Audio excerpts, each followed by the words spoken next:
जय हिंद बंधुरा waste Bengal police constable एवं आबगारी पुलिसेर मेन परीक्षार आज के 14 नम्बर जीके क्लास प्रत्येकटा क्लासेर फ्री पीडीएफ तोमरा डाउनलोड करते पारबे टेलिग्राम ऐपर माध्यमे। अवश्य टेलिग्राम ऐपटी इन्स्टल करो तुम्हार फोने, इन्स्टल करे टेलिग्रामे गिये सार्च करो बेंगली जीके कम्पिटिटिव एवं ग्रुपे जयन करे प्रत्येकटा क्लासेर फ्री पीडीएफ डाउनलोड करते पारबे।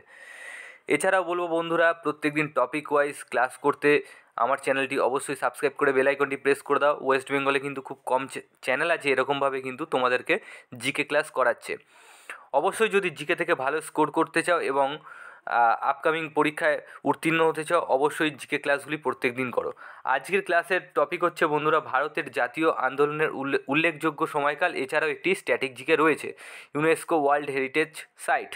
তার মানে দুখানা তোমাদেরকে যেমন বলেছি প্রত্যেক দিন একটি করে সাবজেক্টিভ এবং একটি করে স্ট্যাটিক জিকের পার্ট আমি টোটাল কমপ্লিট করাবো। তো চলো বন্ধুরা আজকের ক্লাসটি শুরু করা যাক।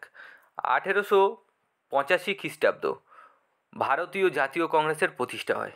ভারতীয় জাতীয় কংগ্রেসের প্রতিষ্ঠা তাহলে কত খ্রিস্টাব্দে হয়? 1885 খ্রিস্টাব্দে। 1892 খ্রিস্টাব্দে দেখো ভারত শাসন আইন প্রণয়ন হয়।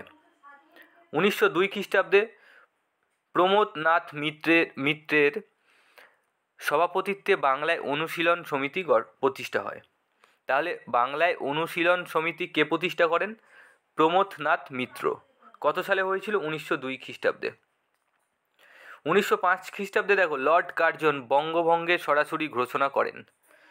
1905 খ্রিস্টাব্দে লর্ড কার্জন বঙ্গভঙ্গে সরকারি ঘোষণা করেন বঙ্গভঙ্গ।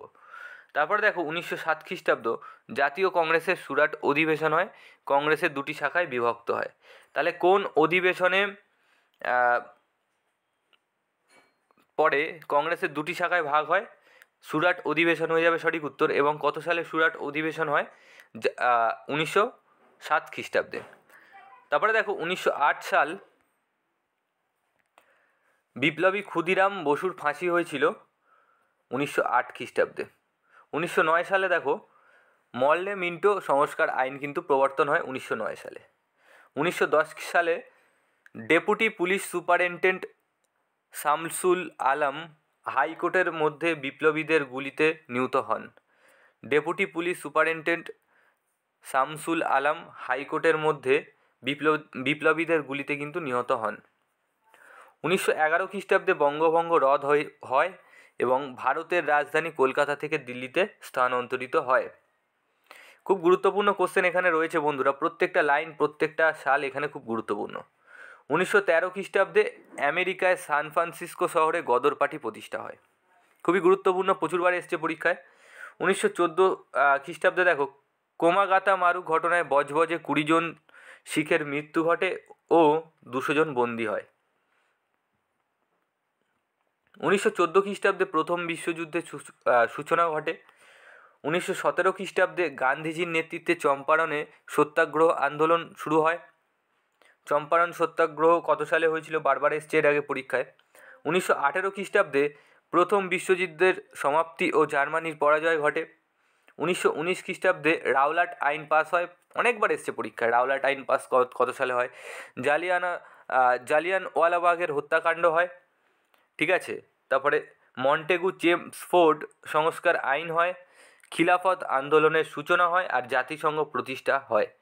1919 খ্রিস্টাব্দে কিন্তু রাওলাট আইন পাস হয়। এর আগে অনেকবার ডাব্লিউবিতে পরীক্ষায় চলে এসছে রাওলাট আইন পাস, জালিয়ানওয়ালাবাগ হত্যাকাণ্ড কত সালে হয়েছিল, খুব গুরুত্বপূর্ণ। 1920 সাল দেখো গান্ধীজির নেতৃত্বে দেশ জুড়ে অহিংস অসহযোগ আন্দোলনের সূচনা হয়। আজকে থেকে বন্ধুরা ক্লাসগুলো তোমরা যখন করবে তখন ফ্রি চ্যাট বক্সটা ওপেন থাকবে, অর্থাৎ তোমরা ওখানে মেসেজ করতে পারবে, বন্ধুদের মধ্যে নিজেদের মধ্যে কথা বলতে পারবে। সেটা আজকে আমি ওপেন করে দেওয়ার চেষ্টা আমি করব। অবশ্যই চেক করে নিও যে লাইভ চ্যাট ওপেন আছে কি না। 1920 খ্রিস্টাব্দে কী বললাম? গান্ধীজির নেতৃত্বে দেশ জুড়ে অহিংস অসহযোগ আন্দোলনের সূচনা হয়। 1922 খ্রিস্টাব্দ চৌরি চৌরা ঘটনা ও অসহযোগ আন্দোলন প্রত্যাহার হয়। খুব গুরুত্বপূর্ণ এগুলো প্রত্যেকটা সাল এবং যে ঘটনাগুলো তোমাদেরকে বলছি। 1923 খ্রিস্টাব্দে স্বরাজ্য দলের প্রতিষ্ঠা হয়। 1925 খ্রিস্টাব্দে ভারতীয় কমিউনিস্ট পার্টি গঠিত হয়। 1927 খ্রিস্টাব্দে সাইমন কমিশন গঠিত হয়, অনেকবার এসছে পরীক্ষায়। 1928 খ্রিস্টাব্দে সাইমন কমিশনের ভারতে আগমন হয় আর নেহরু রিপোর্ট পাস হয়। তাহলে 1927 খ্রিস্টাব্দে সাইমন কমিশন গঠিত হয়, কিন্তু ভারতে আসে 1928 খ্রিস্টাব্দে, এটা কিন্তু মাথায় রাখবে। এবং নেহরু রিপোর্ট কিন্তু পাস হয় 1928 খ্রিস্টাব্দে। 1929 খ্রিস্টাব্দে জাতীয় কংগ্রেসের লাহোর অধিবেশনে পূর্ণ স্বাধীনতার দাবি ঘোষণা হয়। তাহলে জাতীয় কংগ্রেসের কোন অধিবেশনে ভারতের আমাদের দেশের পূর্ণ স্বাধীনতার দাবি ঘোষণা হয়? খুব গুরুত্বপূর্ণ একটি কোশ্চেন, লাহোর অধিবেশনে হবে। লাহোর অধিবেশন কত খ্রিস্টাব্দে হয়? 1929 খ্রিস্টাব্দে। 1929 খ্রিস্টাব্দে লালা লাজপত রায়ের মৃত্যুবরণ করেন। 1930 খ্রিস্টাব্দে গান্ধীজির নেতৃত্বে দেশ জুড়ে আইন অমান্য আন্দোলনের সূচনা হয়। ডান্ডি লবণ সত্যাগ্রহ কিন্তু চালু হয়, বা ডান্ডি মার্চ। 1930 খ্রিস্টাব্দেও কিন্তু খুব গুরুত্বপূর্ণ, গান্ধীজির নেতৃত্বে দেশ জুড়ে আইন অমান্য আন্দোলনের সূচনা হয়, আর হচ্ছে ডান্ডি লবণ সত্যাগ্রহ শুরু হয়। 1930 খ্রিস্টাব্দে দেখো, চট্টগ্রাম অস্তাগার লুণ্ঠন করেন মাস্টারদা সূর্য সেন। বিনয় বাদল দীনেশ রাইটার্স বিল্ডিং অভিযান করেন প্রথম গোল টেবিল বৈঠকও কিন্তু এই 1930 খ্রিস্টাব্দেই হয়। তাহলে 1930 খ্রিস্টাব্দটাও খুব গুরুত্বপূর্ণ। চট্টগ্রাম অস্তাগার লুণ্ঠন করেন মাস্টারদা সূর্য সেনের নেতৃত্বে। কত সালে হয়েছিল চট্টগ্রাম অস্তাগার লুণ্ঠন? 1930 সালে হয়েছিল। এই তিনটেই কিন্তু খুব গুরুত্বপূর্ণ। 1931 খ্রিস্টাব্দে দেখো, ভগৎ সিং রাজগুরু সুখদেবের ফাঁসি হয়, আর গান্ধী আরউইন চুক্তি হয়, আর হচ্ছে দ্বিতীয় গোল টেবিল বৈঠক হয়। প্রত্যেকটা সাল আমি কিন্তু খুঁজে খুঁজে এনেছি তোমাদের সামনে, এবং সিকোয়েন্স ওয়াইজ এনেছি যাতে তোমাদের সুবিধা হয়। আর এগুলো অনেকবার এসছে, এর আগে যে কোনো পরীক্ষায় এসেছে, ডাব্লিউবিপিতে এসছে, এখান থেকে অনেকগুলো কোশ্চেন, প্রচুর গুরুত্বপূর্ণ টপিক। 1932 খ্রিস্টাব্দে দেখো, ডক্টর বি.আর. আম্বেদকর ও গান্ধীজির মধ্যে পুনা চুক্তি স্বাক্ষরিত হয়। ম্যাকডোনাল্ড এর সাম্প্রতিক বাটোয়ারা নীতি ঘোষণা হয়, পুনা চুক্তি স্বাক্ষরিত হয়, আর হচ্ছে তৃতীয় গোলটেবিল বৈঠক কিন্তু অনুষ্ঠিত হয় 1932 সালে। 1933 সালে দেখো, কমিউনিস্টদের নেতৃত্বে গড়ে ওঠে ন্যাশনাল ট্রেড ইউনিয়ন ফেডারেশন। 1934 খ্রিস্টাব্দে সূর্য সেনের ফাঁসি হয়। জয়প্রকাশ নারায়ণের নেতৃত্বে কংগ্রেস সমাজতন্ত্রী দলের প্রতিষ্ঠা হয়। ঠিক আছে। 1935 খ্রিস্টাব্দে ভারত শাসন আইন পাস হয়, খুব গুরুত্বপূর্ণ। 1936 খ্রিস্টাব্দে নিখিল ভারত কিষাণ কংগ্রেসের প্রতিষ্ঠা হয়। 1937 খ্রিস্টাব্দে 7টি প্রদেশ কংগ্রেসের মন্ত্রিসভা গঠন হয়। 1937 খ্রিস্টাব্দে 7টি প্রদেশ আর হচ্ছে কংগ্রেসের মন্ত্রিসভা গঠন হয়। মোট 10টি প্রদেশ ছিল। তারপরে দেখো, 1938 খ্রিস্টাব্দে হরিপুরা কংগ্রেসে সুভাষচন্দ্র বসু জাতীয় কংগ্রেসের সভাপতি নির্বাচিত হন। খুব গুরুত্বপূর্ণ একটি কোশ্চেন, যে সুভাষচন্দ্র বসু জাতীয় কংগ্রেসের সভাপতি কোন অধিবেশনে হয়েছিলেন? অনেকবার এসছে পরীক্ষায়, হরিপুরা অধিবেশন হয়ে যাবে। ঠিক আছে। কত সালে হয়েছিল? 1938 সালে। তাহলে 1938 সালে হরিপুরা কংগ্রেস অধিবেশনে সুভাষচন্দ্র বসু জাতীয় কংগ্রেসের সভাপতি কিন্তু নির্বাচিত হয়েছিলেন। 1939 খ্রিস্টাব্দ দেখো, দ্বিতীয় বিশ্বযুদ্ধের সূচনা হয়। ত্রিপুরা কংগ্রেস মতানৈক্য হয়, কংগ্রেসের মন্ত্রিসভা ত্যাগ হয়, কংগ্রেসের সভাপতি পদ থেকে সুভাষকে ইস্তফা ও ফরওয়ার্ড ব্লক দল গঠন। 1939 সালটাও খুব গুরুত্বপূর্ণ, দ্বিতীয় বিশ্বযুদ্ধ চালু হয়, এবং এর সঙ্গে গুরুত্বপূর্ণ হচ্ছে কংগ্রেসের সভাপতি থেকে কিন্তু সুভাষচন্দ্র বোস ইস্তফা দেন এবং ফরওয়ার্ড ব্লক দল কিন্তু গঠন করেন সুভাষচন্দ্র বোস। 1940 খ্রিস্টাব্দ দেখো, মুসলিম লীগের লাহোর অধিবেশনে পৃথক পাকিস্তান রাষ্ট্রের প্রস্তাব গ্রহণ। ঠিক আছে। তাহলে পাকিস্তান প্রস্তাব কত সালে হয়েছিল? 1940 সালে। কোন অধিবেশন হয়েছিল? মুসলিম লীগের অধিবেশনে কিন্তু হয়েছিল। 1941 খ্রিস্টাব্দ দেখো, সুভাষচন্দ্র বসুর অন্তর্ধান হয়, রবীন্দ্রনাথ ঠাকুর দেহত্যাগ করেন। তারপরে 1942 খ্রিস্টাব্দ ভারত ছাড়ো আন্দোলন শুরু করেন গান্ধীজি। তাহলে ভারত ছাড়ো আন্দোলন কত সালে হয়? 1942 সালে হয়। ক্রিপস মিশন ভারতে আগমন হয় কত সালে? 1942 সালে। খুব গুরুত্বপূর্ণ বন্ধুরা এখানে প্রত্যেকটা সাল। রাসবিহারী বসু সিঙ্গাপুরে আজাদ হিন্দ ফৌজ গঠন করেন। তাহলে আমরা এখান থেকে জানতে পারলাম কি 1942 সালে ভারত ছাড়ো আন্দোলন শুরু হয়েছিল। কে করেছিলেন? গান্ধীজি করেছিলেন। ক্রিপস মিশনের ভারতে আগমন হয়। তাহলে ভারতে ক্রিপস মিশন কত সালে আসে? 1942 সালে। অনেকবার এসছে পরীক্ষায়।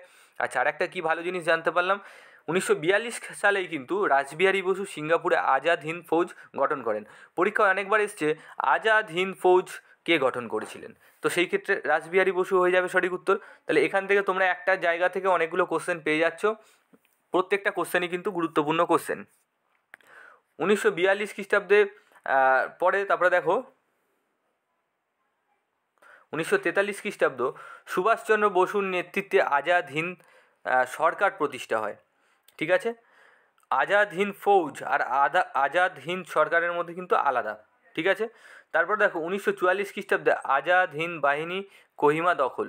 ঠিক আছে, 1944 খ্রিস্টাব্দে আজাদ হিন্দ বাহিনী কিন্তু কোহিমা দখল করে। 1945 খ্রিস্টাব্দে দ্বিতীয় বিশ্বযুদ্ধের অবসান হয়। আজাদ হিন্দ বাহিনীর সেনাদের বিচার হয় দিল্লির লালকেল্লায়। ওয়াভেল পরিকল্পনা কিন্তু হয়। তার মানে তিনটে জিনিস দেখতে পাচ্ছি 1945 সালে।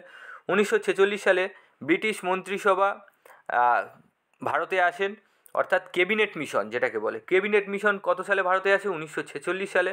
ভারতের নৌসেনা বিদ্রোহ শুরু হয় বোম্বাইয়ের তলোয়ার নামক জাহাজে। তেভাগা আন্দোলন হয় কিন্তু 1946 সালে। আর কি হয়? ভারতীয় গণপরিষদের প্রথম অধিবেশন হয়।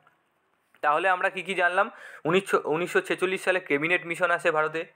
এছাড়াও নৌসেনারা বোম্বাইয়ের তলোয়ার নামক জাহাজে কিন্তু বিদ্রোহ শুরু করে। আর তেভাগা আন্দোলন হয়। আর ভারতীয় গণপরিষদের প্রথম অধিবেশন এই 1946 খ্রিস্টাব্দেই হয়েছিল।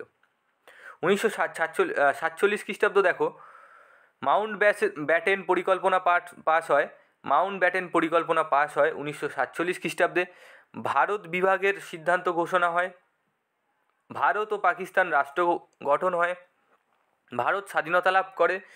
জাতীয় পতাকা আর অনুমোদন কিন্তু 1947 সালেই হয়। পরবর্তী স্ট্যাটিক জিকে টপিক দেখো, UNESCO world heritage site in India. এখানে মেনলি কোশ্চেন আসে মানে এই যে সাইটগুলো আছে ইউনেস্কো ওয়ার্ল্ড হেরিটেজ সাইট আমাদের দেশে, এগুলো কোথায় অবস্থিত? এইগুলোই কিন্তু পরীক্ষায় আসে। আর তাছাড়া এগুলো কারা নির্মাণ করেন, তো সেইগুলোই আমি নিয়ে চলে এসেছি তোমাদের সামনে। খুব গুরুত্বপূর্ণ একটি টপিক। অজন্তা গুহা কোথায় অবস্থিত? মহারাষ্ট্র হয়ে যাবে সঠিক উত্তর। পাশে সালগুলোও দেওয়া রয়েছে। কোন সালে ইউনেস্কো ওয়ার্ল্ড হেরিটেজ সাইট মানে ইউনেস্কো দ্বারা